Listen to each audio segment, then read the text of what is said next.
जय जगन्नाथ। निराट सतकथार समस्त दर्शक बंधु मानू सादर स्वागत। ओडिया नववर्ष महाविश्व संक्रांति बा पणा संक्रांति उपलक्षे समस्त को आंतरिक अभिनंदन शुभेच्छा एवं शुभकामना सहित समस्त परिवार मंगल कामना करी पणा संक्रांतिर महत्व विषय रे आलोचना करिबा। भारतीय संस्कृति परंपरा सनातन हिंदू धर्म उपर आधारित बा पर्यवेसित। प्रादेशिक क्षेत्र में यह भिन्न भिन्न ढंग से पालन करा जाय थाए। तेबे ओडिशार संस्कृति परंपरा सबुठारु नियारा। एठी 12 मासरे 13 पर्व पालन करा जाय। सेमानक मध्यरु अनेक पर्वपर्वाणी प्रमुख भूमिका नहीं थांती। प्रत्येक ओडिया माने महाविश्व संक्रांति बा पणा संक्रांति को नववर्ष रूपे पालन करि थांती। यह एप्रिल 14 तारिख रे पड़ी थाए। वर्षर प्रथम मास हेउची बैशाख मास एवं आजिर दिनटी हेउची बैशाख मासर प्रथम दिन बा आद्य दिन। तेणु एहाको मध्य पहिला बैशाख कहा जाए। आज ठारू सौर शक्तिर गणना करा जाई विभिन्न पंजिका प्रस्तुत करा जाय थाए। सूर्यदेवंकर दक्षिणायन गति फल दिन बड़ एवं राति सान होता है। सूर्यंक मध्याह्न किरण प्रखर बा टाण होता है। तेणु अत्यधिक गरम होता है। दिन बड़ हेबा कारणरू हजम शक्ति मध्य बढ़ी थाए। तेणु आमको बारंबार भोक लगे। आमे बूट छतुआ मुढ़ी छतुआ खाई थाउ। पणा संक्रांति दिन संकट मोचन श्री श्री हनुमान जी जयंती मध्य पालन करा जाय थाए।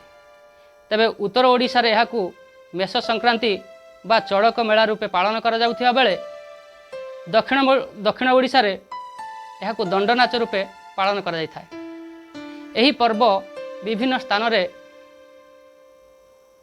उड़ा दंडपाटुआ झामु जात्रा एवं बाउंसराणी परी पारंपरिक दृश्य परिवेषण करा जाय थाए। तेबे मोट उपरे महाविश्व संक्रांति बा पणा संक्रांतिर विशेषता कौन? आजिर दिन रे केउ विशेष कार्य करा जाय थाए? पणा संक्रांति ठारू बसंत ऋतु शेष होई ग्रीष्म ऋतुर आगमन होता है। पुरपल्ली रे बेस हस खुशीर माहौल देखा मिली थाए। प्रत्येक ओडिया घरे आज तुलसी चौरारे नुआ पत्र थिबा डालरे सजा हुए। माटी कलशर सान साइज को घटी कहा जाए। यही घटी को चाउल चूना प्रस्तुत पिठौरे बड़ा हुए। तार तल भागरे छोट कणा करी सेथिरे दुब घास लगाई सिंदूर लगई भोग राग बेलपणा दे पूजा करा जाय थाए। यही घटी को वसुंधरा घटी बा वसुंधरा ठेकी कहा जाए। यहाकू तुलसी चौरा व्यतीत पूर्वपुरुषों समाधि स्थान रे मध्य पूजा करा जाय थाए। प्राय 1 मास पर्यंत एथिरे सकाळ समय रे गाधोई पाधोई जल दिया जाय थाए। सूर्यंकर प्रचंड रौद्र ताप जोगु रास्तार स्थाने स्थाने जलछत्र बा जलदान व्यवस्था करा जाय थाए। विभिन्न प्रकार खाद्य सामग्री यथा मुढ़ी छतुआ बूट छतुआ नड़िया कोरा सेऊ बुंदिया खई कदली एवं बेल पकाई एक सुमिष्ट पणा प्रस्तुत करा जाय थाए। पूजा शेष रे पणा पीवा को दिया जाय थाए। देखिबा को गले अनेक देवादेवी मध्यरु हनुमान एवं माँ तारिणी आस्थान रे विशेष भाव में पणा दान व्यवस्था करा जाय थाए। बसंत ऋतु शेष रे कोइली नानी को भारतुर देई आंब गछ डाल रे विदाय दिया जाय थाए। आमोद प्रमोद रे एकतार परिवेश बहुत सुंदर लगे। समस्तक भितरे मिलामिशा सुसंपर्क स्थापन होता है।